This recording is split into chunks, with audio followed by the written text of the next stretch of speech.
Okay, a couple things have been brought up that I thought I should mention. The comment on using only new brass.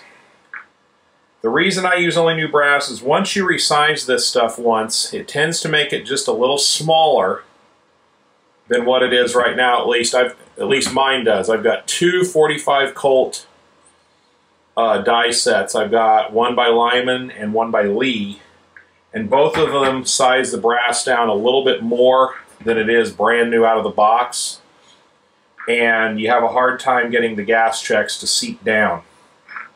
Once I use this once, then I'll use it for whatever I want to use it for.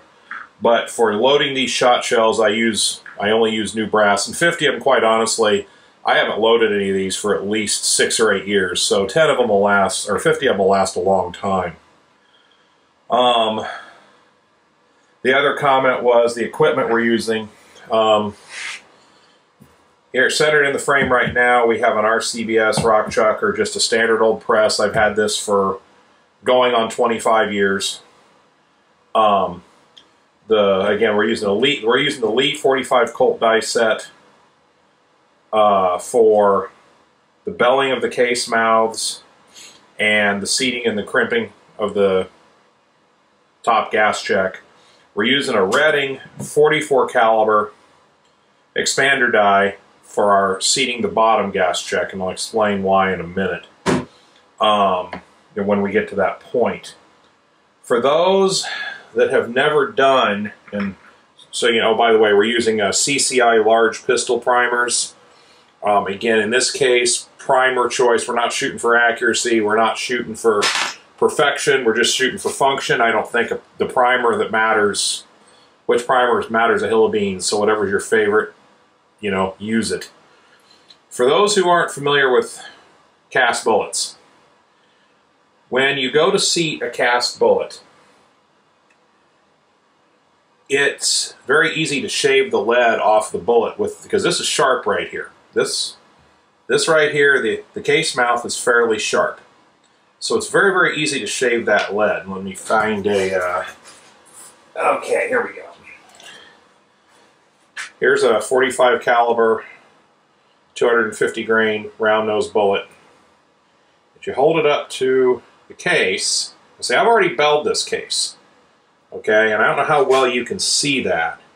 You can see that little bit of belling there on the end of the case. You can see I can get the bullet started without shaving pieces of lead off of it. And to bring out this case has not been swedged out yet. If you look, you can't get, let's get that so you can see it, you can't get the bullet to start.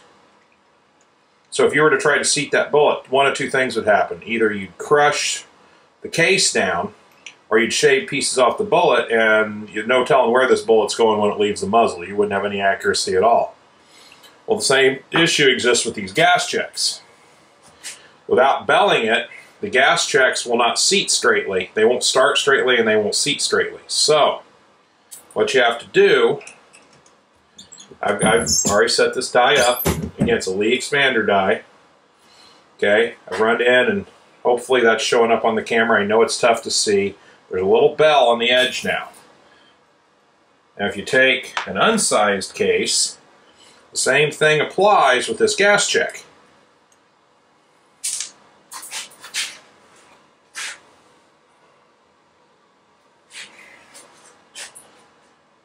It won't seat and it won't start. But if you take one of these belled case mouths, see, the gas check will sit in there and start. Okay? So we got a bell.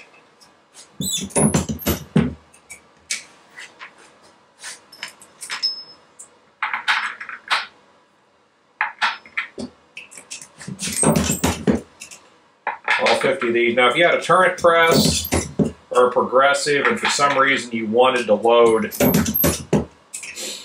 just, you know, hundreds of these loads, I'm sure you could set it up that way. You'd probably have to have at least, let me think about this, you'd have to have you'd have to have at least 5 stations, and possibly 6. But again, for my limited use,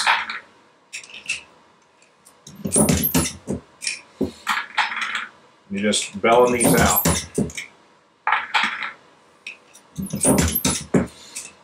Okay, I'm not going to make you watch me do all these. I'll shut her down and get them belled, and I'll be back with you in a second.